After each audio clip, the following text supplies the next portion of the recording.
أفلا يتدبرون القرآن أعوذ بالله من الشيطان الرجيم بسم الله الرحمن الرحيم أم تقولون إن إبراهيم وإسماعيل وإسحاق ويعقوب والأسباط كانوا هودا أو نصارى قل أأنتم أعلم أم الله ومن أظلم ممن كتم شهادة عنده من الله وما الله بغافل عما تعملون تلك أمة قد خلت لها ما كسبت ولكم ما كسبتم ولا تسألون عما كانوا يعملون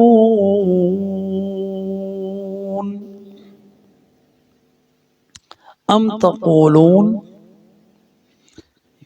یا تم کہتے ہو ام پہلی بات کہنے کے بعد اب یہ ایک اور بات جو جھگڑا کر رہے تھے نبی صلی اللہ علیہ وسلم کے ساتھ بحث کر رہے تھے اور ان کی باتوں میں سے پہلے بھی کچھ باتیں قرآن نے نقل کی تو ان کا تسلسل ہے ام تقولون یا تم کہتے ہو تقولون تم کہتے ہو ان ابراہیم بے شک ابراہیم و اسماعیل و اسحاق و یعقوب والاسباط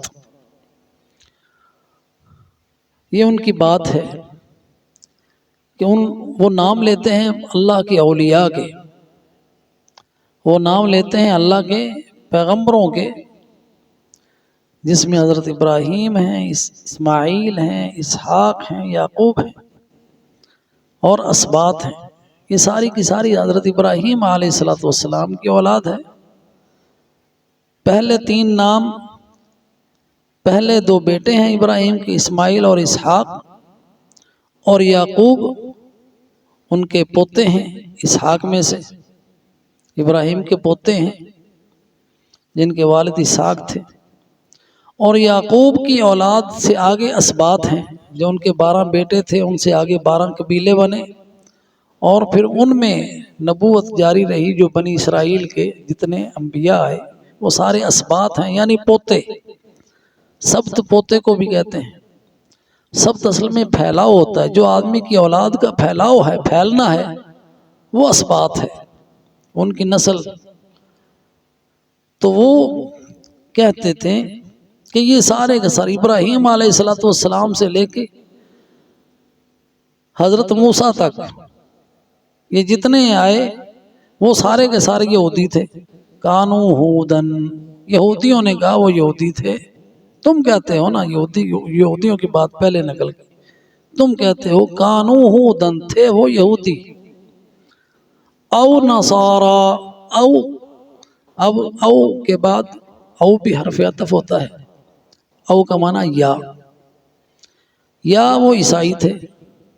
اب یہ جو نصارہ والی بات ہے یہ عیسائیوں کی ہے، کیونکہ یہودی تو ان کو مانتے نہیں تھے، نہ حضرت عیسیٰ پر ایمان تھا۔ اب نصرانیوں کا دعویٰ یہ تھا کہ وہ سارے کے سارے عیسائی ہیں، اور یہودیوں کا دعویٰ یہ تھا کہ ابراہیم علیہ السلام کے بعد حضرت موسیٰ تک سارے کے سارے یہودی ہیں۔ یہ بات نقل کر کے اللہ تعالیٰ نے فرمایا قل اَأَنْتُمْ أَعْلَمُ أَمِ اللَّهُ، اے نبی صلی اللہ علیہ وسلم قل، ان سے کہہ دیجئے اَأَنْتُمْ، کیا تم، اعلم، زیادہ جانتے ہو، ام اللہ، یا اللہ زیادہ جانتا ہے۔ وَمَنْ أَظْلَمُ، اور کون ہے بڑا ظالم، ممن، اس شخص سے جو کتما، چھپاتا ہے، شہادتاً، گواہی، عندہ اپنے پاس من اللہ جو اللہ کی طرف سے آئی ہوئی ہے گواہی اس کو چھپاتا ہے. وَمَا اللَّهُ اور نہیں ہے اللہ بغافل ذرا بھی غافل. یہ با جو ہے نا یہ تاکید کے لیے بھی آتا ہے. با بغافل کچھ بھی غافل نہیں، ذرا بھی غافل نہیں. عما تعملون عن ما مل کے عما بنتا ہے اس چیز سے جو تعملون تم عمل کرتے ہو. تل کا یہ پچھلی ساری کی ساری اس میں اشارہ ہے تل کا مؤنث کے لیے، ذالک مذکر کے لیے ہوتا ہے، تل کا مؤنث کے لیے، کیونکہ امت ہے مؤنث ہے اس لیے تل کا آیا. تل کا یہ سب امتن امت ہیں قد خلت جو پہلے گزر چکے. لہا ان امتوں کے لیے ان جماعتوں کے لیے ما کسبت جو انہوں نے کمایا، وَلَكُمْ اور تمہارے لیے ما کسبتم جو تم کماؤ گے جو تم نے کمایا. وَلَا تُسْأَلُونَ اور نہیں تم سے سوال کیا جائے گا عما اس چیز کے بارے میں جو کانو تھے یعملون وہ عمل کرتے. یہ الفاظ کے معنی تھے. اب ہم اس کی مختصر تفسیر دیکھتے ہیں. وباللہ تعالی التوفیق. یہ آیت جو آخر میں ہے تلک امت قد خلت لہا ما کسبت وَلَكُمْ مَا كَسَبْتُمْ وَلَا تُسْأَلُونَ اما کنتم اما كانوا يعملون. یہ دو بار آئی ہے. یہی آیت اس سے پہلے بھی آئی جہاں پہ یہ آیت نمبر 134 ہے، اور یہ اس کے بعد 140 تک بیان ہوا یہودیوں کی باتوں کا. اس کے بعد پھر یہ آیت دوبارہ آئی ہے انہی الفاظ کے ساتھ تلک امت قد خلت سے لے کے اما کانوا یعملون. تو ان دونوں آیتوں کے درمیان یہودیوں کی باتیں ہیں کہ وہ کہتے ہیں یہودی ہو جاؤ یا عیسائی بنو گے تو ہدایت یافتہ ہو. تو اللہ تعالیٰ نے ان کے دعوے کی اس تردید کی کہ یہودی بننا یا عیسائی بننا ہدایت نہیں ہے. ہدایت کیا ہے؟ قل بل ملت ابراہیم حنیفہ. ہدایت یہ ہے کہ جو دین ابراہیمی تھا، جو ملت ابراہیمی تھی، جو ان کی سیرت تھا، جو ان کا عمل تھا، جو ان کا عقیدہ تھا، اس کو اپنانا ہدایت ہے. وما کان من المشرکین. تم تو مشرک ہو، وہ تو مشرک نہیں تھا. اور اس لیے کہو اے ایمان والو، کہو ہم ایمان لائے اللہ پر اور جو ہم پر نازل ہوا، اور ہم اس پر ایمان لائے جو ابراہیم پر، اسماعیل پر، اسحاق پر، یعقوب پر اور اسباط پر ہی نازل ہوا. یہ وہی بات ہے جس کے بارے میں یہودیوں نے کہا کہ وہ یہودی تھے. تو اے ایمان والو تم کہو وہ یہودی اور عیسائی نہیں، بلکہ ان کی تو ایک ملت ہے، ان کا دین ہے، ان کا ایمان ہے. جو ان کا ایمان ہے وہی ہمارا ایمان ہے. جو ان کا دین اسلام تھا وہی ہمارا دین اسلام ہے. اور ہم ان پر ایمان رکھتے ہیں جو ان پر نازل ہوا، اور ان کی نبوت اور ان کی رسالت پر ایمان رکھتے ہیں، اور وہی سیرت اپناتے ہیں جو ان کی تھی، اور وہی شریعت جو اللہ تعالیٰ کا دین ہے اسلام، وہی ان کا دین تھا، وہی ہمارا دین ہے. اس لیے ہم اس پر بھی ایمان لاتے ہیں، اور اس پر بھی جو ہم پر نازل ہوا، یعنی جو محمد الرسول اللہ پر نازل ہوا وہ ہم پر نازل ہوا. قل قولوا آمنا باللہ وما انزل الینا وما انزل الی ابراہیم واسماعیل واسحاق ویعقوب والاسباط وما اوتی موسیٰ وعیسیٰ وما اوتی النبیون من ربهم لا نفرق بین احد منهم ونحن له مسلمون. ہم اللہ کے فرما بردار ہیں. جو نبیوں کو عطا کیا گیا، جو معجزات، جو بینات، جو کتابیں، جو صحیفے ہم سب پر ایمان رکھتے ہیں اور ہم فرق نہیں کرتے کہ اپنی مرضی سے کہیں گے اس کو ہم مانتے ہیں، اس کو ہم نہیں مانتے. جیسے یہودیت تم کرتے ہو کہ تمہارا دل نہ چاہا حضرت عیسیٰ پر ایمان لانے کا، تم ایمان نہ لائے.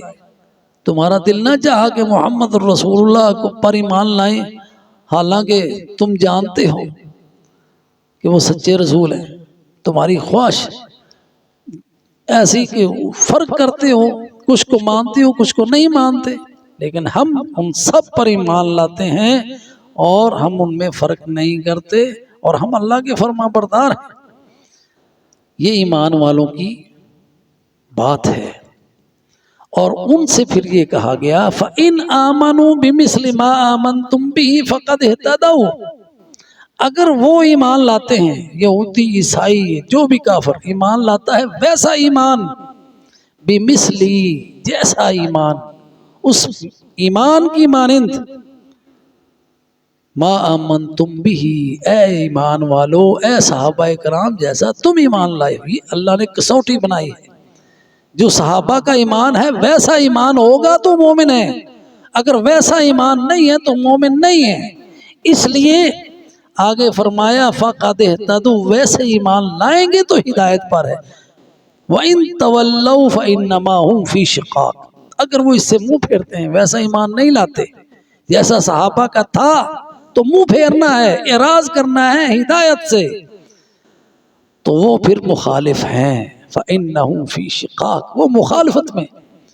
تو اس کا معنی یہ ہوا، قرآن یہ ہمیں بتا رہا ہے کہ جو صحابہ کی مخالفت کرتا ہے وہ ایمان والا نہیں ہے، کیونکہ ایمان والا وہ ہے جو صحابہ کے ایمان کی طرح ایمان لایا ہے.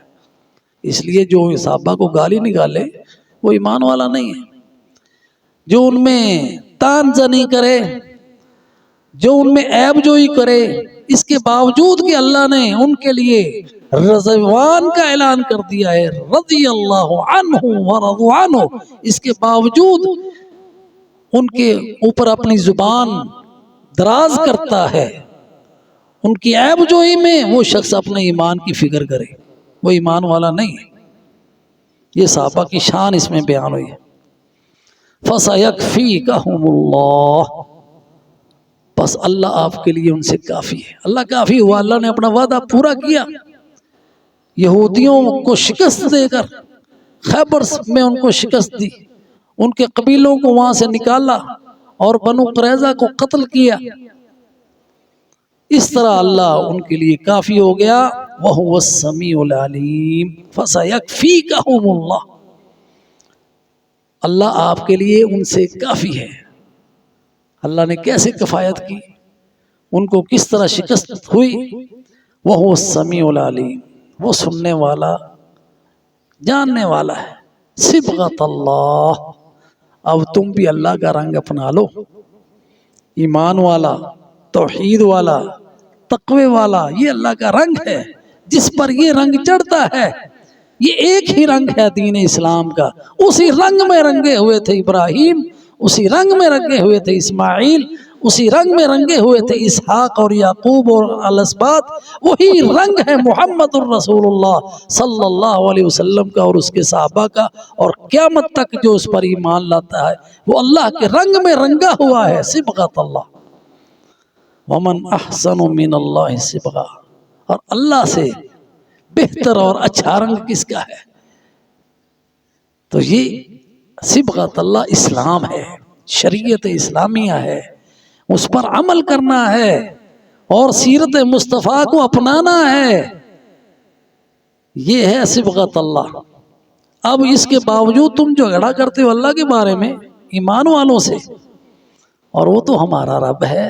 وَهُوَ رَبُّنَا وَرَبُّكُمْ، وہی تمہارا رب ہے. وَلَنَا أَعْمَالُنَا، ہمارے لیے ہمارے اعمال، تمہارے لیے تمہارے اعمال. وَلَكُمْ أَعْمَالُكُمْ وَنَحْنُ لَهُ مُخْلِصُونَ، اور ہم اس کے خالص بندے ہیں، خالص اس کی عبادت کرنے والے، شرک کرنے والے نہیں. یہ ساری باتیں کر کے پھر یہ بات کہی. یا تم کہتے ہو ابراہیم، اسماعیل، اسحاق، یعقوب، اسباط وہ سب یہودی تھے، کانوا ہودن، یا عیسائی کہتے ہیں کہ وہ عیسائی تھے. اب اللہ جو بتا رہا ہے وہ ٹھیک بات ہے یا جو تم کہہ رہے ہو وہ ٹھیک بات ہے؟ اللہ جانتا ہے یا تم جانتے ہو؟ اللہ ان کے بارے میں بتا رہا ہے کہ وہ سارے کے سارے دین اسلام پر تھے، وہ نہ یہودی تھے نہ وہ عیسائی تھے۔ کیسے ہو سکتے ہیں ابراہیم یہودی تو بعد میں آئے ہیں، وہ تو ان سے پہلے گزر چکے۔ اور یہ لوگ اپنی نسبت ان کے ساتھ کر کے سمجھتے ہیں کہ ہم ان کے ساتھ ہو جائیں گے تو ہماری شفاعت ہو جائے گی۔ یہ ان کے ساتھ اپنی نسبت جوڑ کے سمجھتے ہیں کہ ہم اعلیٰ عرفہ لوگ ہیں اور نبوت ہمارے گھر کی لونڈی ہے، کہیں اور جا نہیں سکتی۔ اللہ جس پر چاہے اپنا فضل کر دے۔ اس لیے ان کی یہ ساری حجتیں، ان کی یہ ساری باتیں باطل پر ہیں۔ اور اس میں مومنوں کو بھی ایک بات بتائی گئی، جو لوگ اپنا تعلق اولیاء اللہ سے جوڑتے ہیں اور عمل ان کے خلاف ہے، ان کے ساتھ کوئی نسبت نہیں ہے۔ جس طرح یہودی اپنا تعلق حضرت ابراہیم علیہ السلام اور حضرت اسماعیل، اسحاق، یعقوب اور الاسباط سے جوڑتے ہیں، جبکہ وہ ان کے عملی طور پر، اعتقادی طور پر ان کے مخالف ہیں۔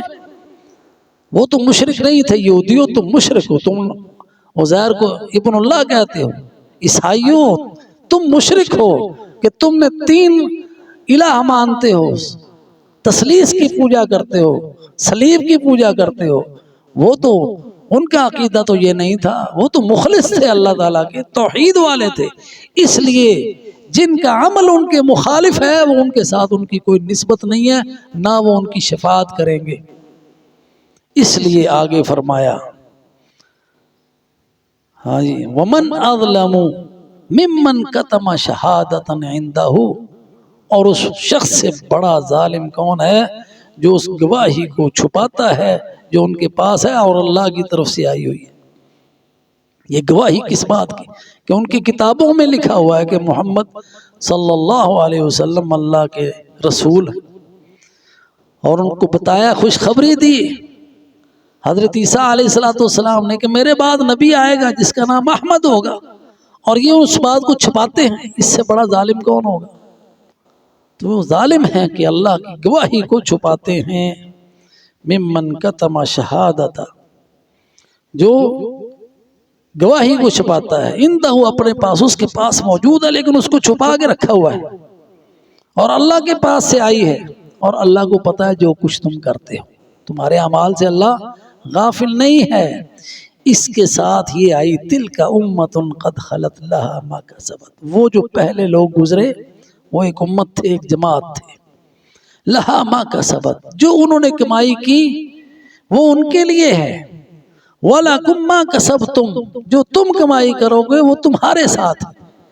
تو اس آیا کریمہ میں اللہ تعالیٰ نے ان ساری اس جڑ کو کاٹ دیا جو مشرکوں کی جڑ ہے، جس سے وہ اولیاء اللہ کے ساتھ اپنی نسبت جوڑ کے سمجھتے ہیں کہ یہ ہمارے سفارشی ہیں، اور ان کی وسیلے واسطے جو ہیں اپنائے ہوئے ہیں، انہی کو مدد کے لیے پکارتے ہیں، اور بت پرستی کا سب سے بڑا ذریعہ انہوں نے یہ بنایا ہوا ہے، انہی کے بت پوجتے ہیں، ان کی قبروں کو پوجتے ہیں۔ تو یہ اگر اولیاء اللہ ہیں، اور یہ اس میں شک نہیں کہ ابراہیم، اسماعیل، اسحاق، یعقوب اللہ کے اولیاء ہیں، اللہ کے نبی ہیں، یہودیوں نے ان کو اپنایا، ان کی سیرت کو نہیں اپنایا، ان کے ناموں کو صرف اپنایا، ان کی نسبتوں کو جو ہے وہ اس کو اپنایا، اور اس پہ فخر کیا کہ ہم ان کی اولاد ہیں، لیکن ان کے اعمال کی مخالفت کی، جو وہ عمل کرتے تھے وہ نہیں کیا، لیکن جو وہ ان کے اعمال تھے وہ ان کے لیے تھے، ان کے کام آئیں گے۔ وہ جتنے لوگ گزرے، لہا ما کسبت، ان کے اعمال ان کے کام آئیں گے، وَلَكُمْ مَا كَسَبْتُمْ، تمہارے کام وہ آئیں گے جو تمہارے کام ہیں، جو تمہارا عمل ہے، جو تمہارا عمل ہے وہ تمہارے کام آئے گا۔ وَلَا تُسْأَلُونَ، تم سے سوال نہیں کیا جائے گا، عَمَّا كَانُوا يَعْمَلُونَ، جو ان کا عمل تھا وہ کیا تھا۔ تمہارے بارے میں پوچھا جائے گا کہ تم نے کیا کیا، اللہ کی توحید کو اپنایا کہ نہیں اپنایا، تم مسلمان تھے کہ نہیں تھے، تم فرما بردار تھے کہ نہیں تھے، تم سے پوچھا جائے گا۔ اور یہ وہ اساس ہے جو حدیث میں بیان ہوئی، من بطع به عملہ لم یسری به نسبہ، جس کے عمل نے اس کو پیچھے چھوڑ دیا، اس کا نسب اس کو آگے لے کر نہیں جائے گا۔ تو اللہ تعالیٰ سے دعا ہے کہ اللہ سبحانہ وتعالی ہمیں اولیاء اللہ کی سیرت اپنانے کی توفیق عطا فرمائے، اور جس راہ پر انہوں نے زندگی گزاری اس راہ پر چلنے کی توفیق عطا فرمائے۔ اور یہی وہ دعا ہے جو ہم اپنی نماز میں پڑھتے ہیں، اہدنا الصراط المستقیم صراط الذین انعمت علیہم۔ وہ سب انعام یافتہ لوگ، وہ انبیاء، وہ شہداء، وہ صالحین، اللہ کے نیک بندے، وہ جس راہ پر گئے اس راہ پہ چلنا عملی طور پر، یہ نہیں کہ نام ان کے لیے جاؤ اور ان کی مخالفت کیے جاؤ، پھر اس راستے پہ تم نہیں ہو، کیونکہ جو انہوں نے عمل کیا وہ ان کے کام آنا ہے، جو تم عمل کرو گے وہ تمہارے کام آئے گا۔ اللہ تعالی ہمیں نیک اعمال بجا لانے کی توفیق عطا فرمائے، آمین۔ وآخر دعوانا ان الحمد للہ رب العالمین۔